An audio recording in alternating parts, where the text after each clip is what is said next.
Ini salah satu cara bagaimana kita nak menjaga kesihatan mental sebenarnya. Jadi untuk berbicara lebih lanjut mengenai hobi dan aktiviti ini, kita bersama dengan Puan Rohana Mahmud, anggota Lembaga Kaunselor Malaysia, merangkap Ketua Profesion Pegawai Psikologi Kaunseling KKM Hospital Kuala Lumpur. Assalamualaikum.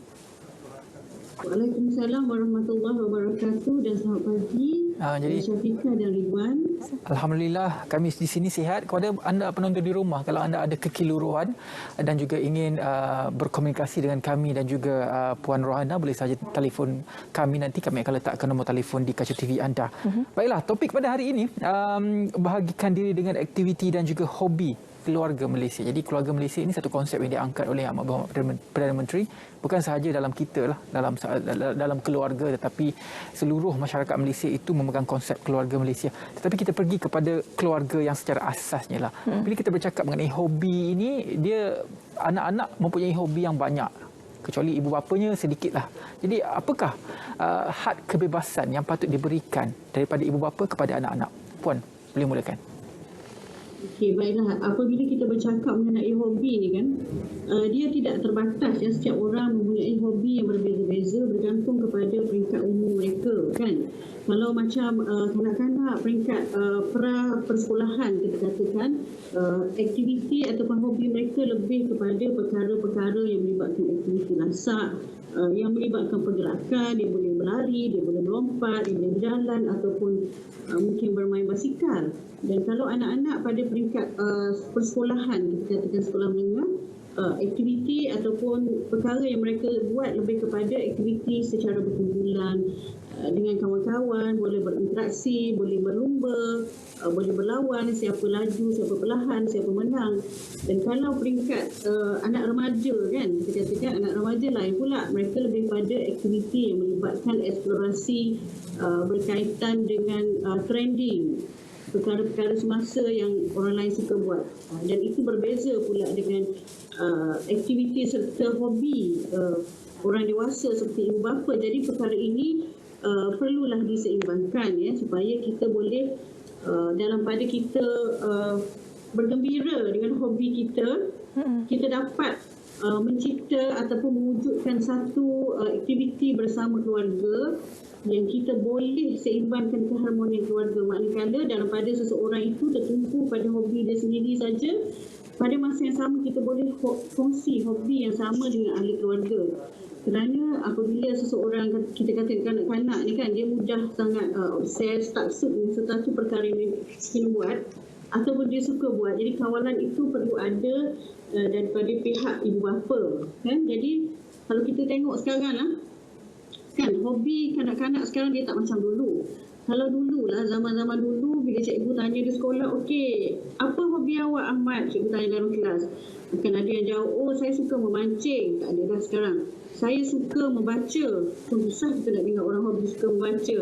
Ataupun saya suka pergi bermain-main dekat taman dengan kawan-kawan. Jadi hobi-hobi ini dia telah berubah mengikut peredaran sekarang.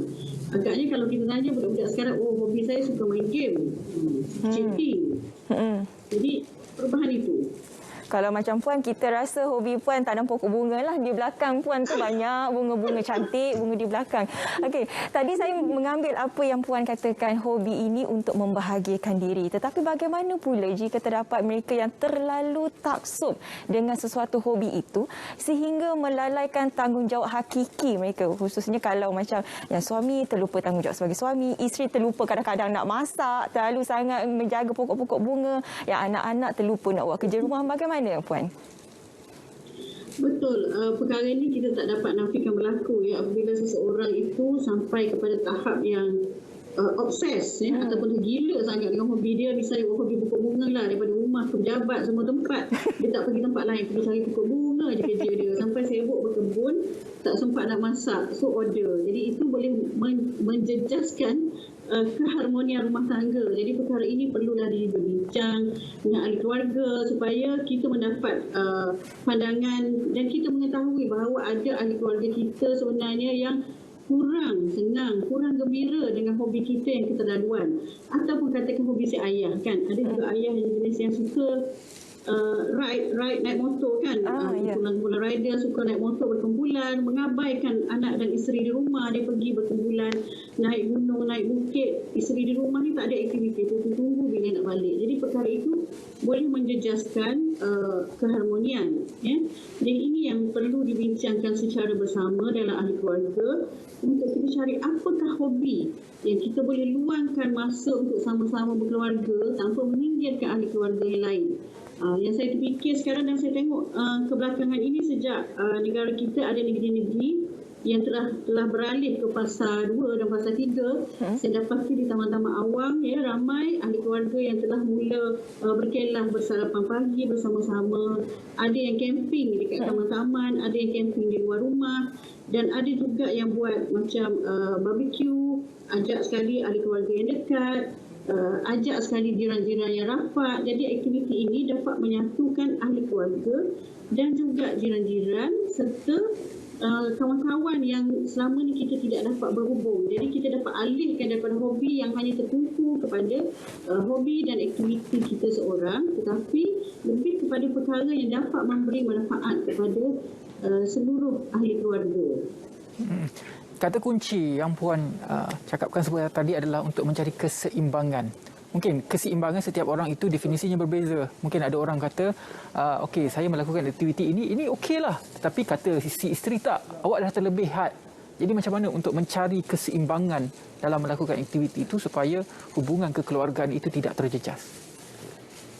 Okey, baik. Dalam satu keluarga, kita ada mak, ayah, anak-anak. Kalau ada anak ramai, lagi ramai yang ibu bapa perlu memahami. Jadi untuk kita mencari keseimbangan dan persefahaman ini, kita sebagai ibu bapa perlu merendahkan diri kita untuk masuk ke dalam ruang lingkup pemikiran anak-anak. Okey, misalnya kita tengok anak kita ni seorang remaja taksub sangat dengan game yang dia main, kan? Jadi apa kata satu hari dia cari dalam satu hari itu pergi duduk dengan dia. Okey, wah, mak rasa macam seronok betul game yang abang main ni. Apa kata cuba ajar mak satu game yang simple, complicated mak tak faham. Okey, mari kita try lawan sama-sama. Sebenarnya untuk kita faham dan untuk kita tunjukkan kepada anak kita bahawa kita memberi perhatian kepada apa yang dia buat. Pada masa yang sama kita boleh coding. Yang sebenarnya kan nak cari tahu apa game yang dia buat ni, sebab sekarang ni game dekat internet macam-macam. Ada yang hadiahnya perempuan seksi lah, hadiahnya game yang dia punya weapon ataupun senjata-senjata macam-macam. Begitu juga dengan suami kita. Katakan suami kita ni dalam musim World Cup hari tu kan, daripada pagi, tengah hari, malam, pagi besok duduk depan TV layan bola. Jadi walaupun kita ni kan, macam saya tak minat bola kan, walaupun kita tak minat bola, apa kata pergi duduk sebelah just nak menunjukkan bahawa okey, kita sokonglah hobi dia tu. Walaupun kita tak minat, tapi buat-buat minat dan layanlah sekejap, walaupun kita tak boleh fokus.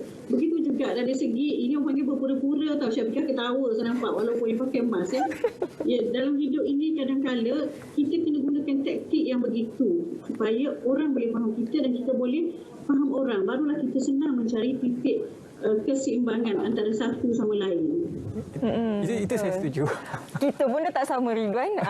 Ini berlari, ini suka tengok bola pun dah tak ada titik keseimbangan di situ. Baik, tapi itu kalau seseorang itu ada hobi, Puan. Bagaimana pula jika seseorang itu dia tidak mengetahui apa hobi? Bila kita tanya hobi awak apa? Tak tahulah. Tak tahu macam mana nak cakap. Jadi bagaimana sebenarnya kita nak mengenal pasti hobi yang bersesuaian dengan diri kita, Puan? Ada juga orang yang ini tak tahu apa yang dia suka. Sebenarnya hobi ini adalah sesuatu yang kita buat yang memberikan keseronokan. Kita enjoy bila kita buat dan kita boleh melupakan, seolah-olah melupakan perkara lain bila kita buat sesuatu. Jadi seseorang tu dia boleh tanya dalam kehidupan, seolah-olah melupakan perkara lain bila kita buat sesuatu. Jadi seseorang tu dia boleh tanya dalam kehidupan dia seharian, bila dia ada masa, bila dia bosan, apa pun dia ada terfikir. Ada orang kata, oh saya suka pergi berjalan-jalan, bersia-sia dekat taman. Tapi saya tak suka berjalan dengan orang ramai-ramai. Saya suka seorang-seorang saja. That's okay as long as dia ada masa untuk diri dia buat perkara yang dia suka. Ataupun ada orang dia suka hobi yang bersendirian. Macam dia suka main yang dia susun-susun huruf tu. Seorang-seorang je dia buat. Dulu kita panggil apa, saya tak ingat tu. Ada orang macam tu. Saya tengok kan kadang-kadang di hospital ada orang yang siap beli buku puzzle yang tebal tu untuk dia buat. Jadi perkara itu tidak mengapa asalkan dia mempunyai perkara yang disuka untuk dia buat dan dia seronok melakukan perkara tersebut. Tidak perlu memikirkan hobi-hobi yang pelik-pelik sampai nak buat sky jumping ke, nak pergi mendaki gunung dan sebagainya. Tidak semua orang mampu melakukan perkara-perkara yang ekstrim. Hobi ini perlu disesuaikan dengan diri kita sendiri dan kemampuan kita. Tak boleh nak ikut hobi orang lain. Kalau ikut-ikut orang dia jadi bukan inovasi tetapi tiruasi namanya. Bila Pilih hobi yang sesuai dengan kita. Bila Dr. Puan cakap tadi bersesuaian dengan kita, kalau dari segi psikologi bagaimana? Apabila mereka ini terlalu terikutkan trend, padahal sebenarnya mereka tidak minat pun dengan aktiviti tersebut. A ni pergi hiking, kita pun pergi hiking. Padahal kita ni semput lah, tapi disebabkan kita tak nak terasing, kita tak nak ada rasa sense of belonging itu, Puan. Bagaimana dari sudut psikologinya? Betul. Ini pun satu perkara yang trending sekarang ni kan. Trending sekarang apa? Naik basikal. Jakit. Kan betul tak? Betul. Lari. Aku saya rasa kedai basikal tu bahkan ada yang terikut kawan-kawan. Which is berbasikal adalah satu aktiviti sukan yang sangat sihat. Satu hobi yang sangat bagus. Kita boleh bersantai-santai, enjoy dengan family dan dengan kumpulan kawan-kawan. Dan memanglah ada sesetengah orang untuk memberikan rasa sense of belonging, diterima oleh rakan satu kumpulan, akan sanggup berbelanja. Okey, kalau kawan dia beli basikal harga RM3,000, dia pun tak nak kalah beli juga basikal harga lebih sikit lah pada kawan, harga RM5,000. Lepas tu sekali jadi kayu, lepas tu basikal tu terberat lah kat rumah, tersangkut lah dalam stok. Sebab apa? Sebab dia buat bukan kerana minat dia sendiri, tetapi kerana terikut-ikut. Dan perkara ini biasanya sementara.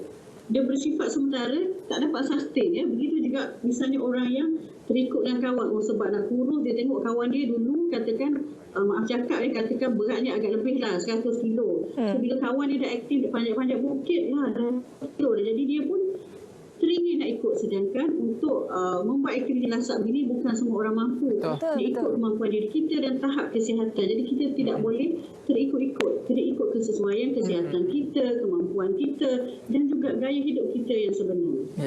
Supaya kita tidak terperangkap dalam hobi yang tidak sesuai dengan kita. Kita tak enjoy, kita berpura-pura. Itu dari segi kesan kepada psikologi, tetapi kesan kepada material pula.